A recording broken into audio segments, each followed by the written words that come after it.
Sometimes spirits want to continue the human experience in that lifetime, but in spirit form only, without a body. And that's what we would call ghosts. Whoa, is that what a ghost is? Yeah. Yeah. So they don't want to necessarily leave, but they don't want to go back in the body? They go to heaven and they're like, oh, I want to play this out some more, but I want to go back as a spirit.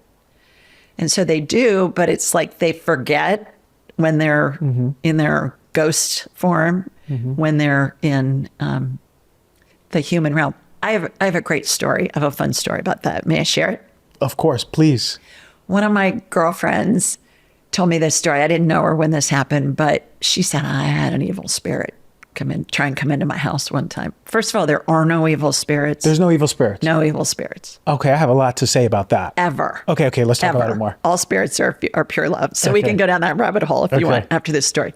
So she had really dense front doors, thick wooden front doors. And I said, okay, tell me about it. Time doesn't exist in the spirit world. Time's a human creation. So I can do instant replays because it's just now. So we can go forward, we can go back, whatever.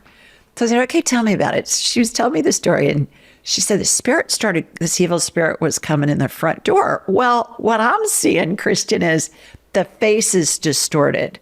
Back in the old movies where bank robbers would put a pair of pantyhose on their face to hide their identity. That's what this looked like.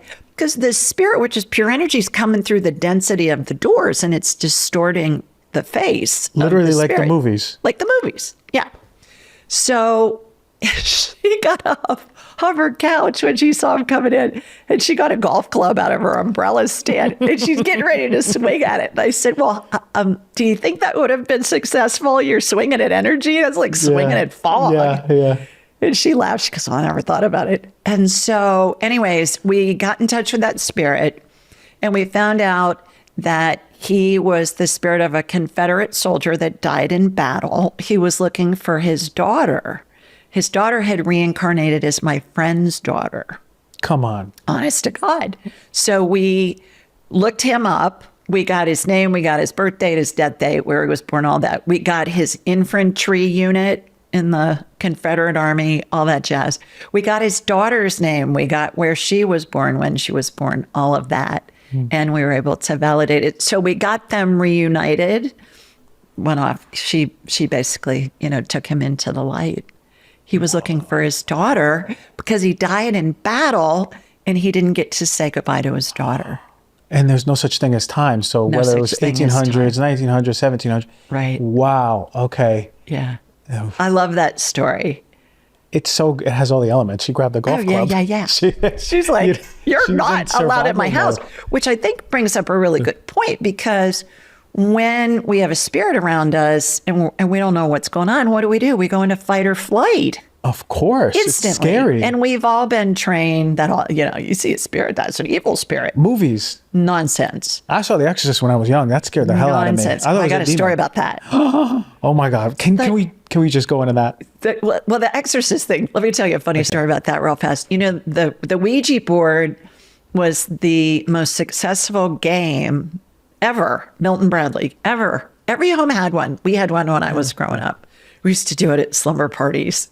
We'd like try and bring the spirits in and try and get people to levitate. Never worked. Anyways, the Ouija board is patented. It's patented.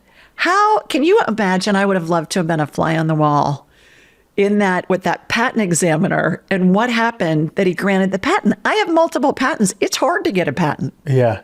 Yeah. I mean, I know what's involved. I love that. The Ouija board's patented. The Ouija board's patented. So it really works to bring in spirits. And they did that in the movie too, in the Exorcist movie. In the movie, that's when it got a negative connotation. Whoa. Was from the Exorcist movie. Before then, every home had one. I had one when I was a kid. Yeah. It was a family game. So, okay, wait, you're unlocking so many questions for me, and I want to ask 1,000 of them at the same time. Okay. Like in word vomit. Okay. So look, I was traumatized by the movie The Exorcist. I saw it in 3rd grade. And for that's 15 years of my life, do you know that I actually had to go through deep work with the movie because my relationship with it was so, it traumatized me. And when I did ayahuasca in the jungle, It's crazy. Like I'm going through this whole process and I'm like, wow, here are the things that I can do better in my life and show up better as a human. And all of it to show me and put me in a well with Reagan, the demon from The Exorcist, literally facing my biggest fear, which was inside my body. Yeah. And then after that, I related to it much better. Like I can watch it now.